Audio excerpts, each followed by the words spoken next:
Karabağ Zaferi'nin 5. yıl dönümü. Ben de tarlaya Karabağ Zaferi 5 yaşında binlerce şehidi unutma dünya diye yazdım. Çünkü bunu yazmamdaki amaç bir toplum algısı oluşturmak.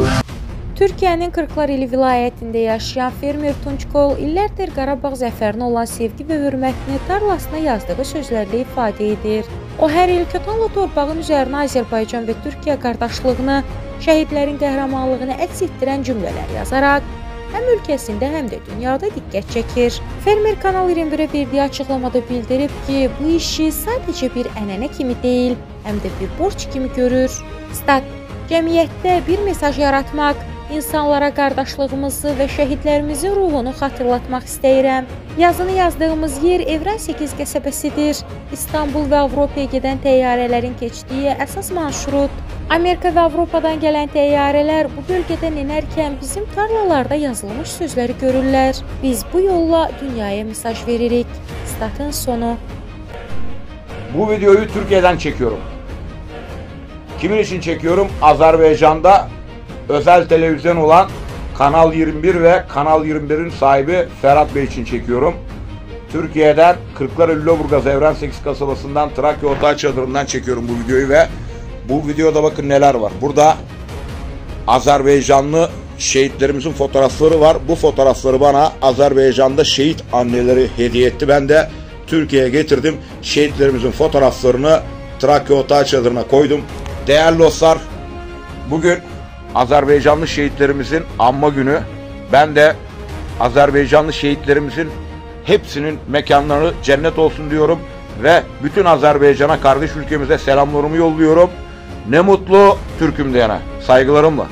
Tunç Kol deyir ki, Azərbaycanla Türkiyə arasında kilometrlərlə məsafə olsa da bu qardaşlıq bağlarını zəiflətmir. Yaşadığım yer ilə Azərbaycan arasında minlərlə kilometr məsafə var, amma bizim aramızda qəlb bağı var. Biz qardaş ölkəyik, eyni duyğuları bölüşürük. Mən bu yazıları həm qardaş ölkəmizə mənəvi dəstək, həm də şəhid ailələrinə hörmət əlaməti kimi yazıram deyə o bildirib. Arkamda görmüş olduğunuz Türkiye-Azerbaycan Şehitler Köşesi'nin önünden çekiyorum. Yarın Karabağ Zaferi'nin 5. yıl dönümü.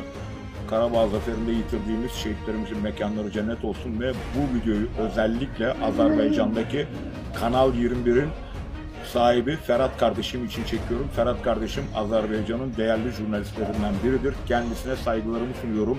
Çalışmalarında başarılar diyorum. Karabağ Azerbaycan'dır, İrevan Azerbaycan'dır, Azerbaycan Türkiye Cumhuriyeti'dir, Türkiye Azerbaycan'dır. İki devlet, tek millet, Türkiye Azerbaycan. Et tırnaktan ayrılmaz, yaşasın Azerbaycan. Karabağ Zaferi 5 yaşında, Karabağ Zaferi kutlu olsun, şehitlerimizin mekanları cennet olsun. Ne mutlu Türk'üm diyene saygılarımla. Fermerin sözlərinə görə yaşadığı Evren 8 qəsəbəsində də Azərbaycan və Türkiyə şəhidlərinin şəkillərini asaraq onların xatirəsini daim yaşadır.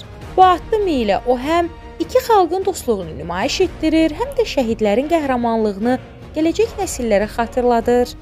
Qeyd edək ki, ötən il Tunç Kol ölkəmizdə səfərdə olub və Kanal 21-in təsisçi baş redaktoru Fərhad Quliyevin qonağı olub. O zaman da Azərbaycan xalqının qonaqpərvərliyindən, Türkiyə-Azərbaycan birliyindən və şəhidlərin müqəddəs xatirəsini yaşatmağın vacibliyindən danışmışdı.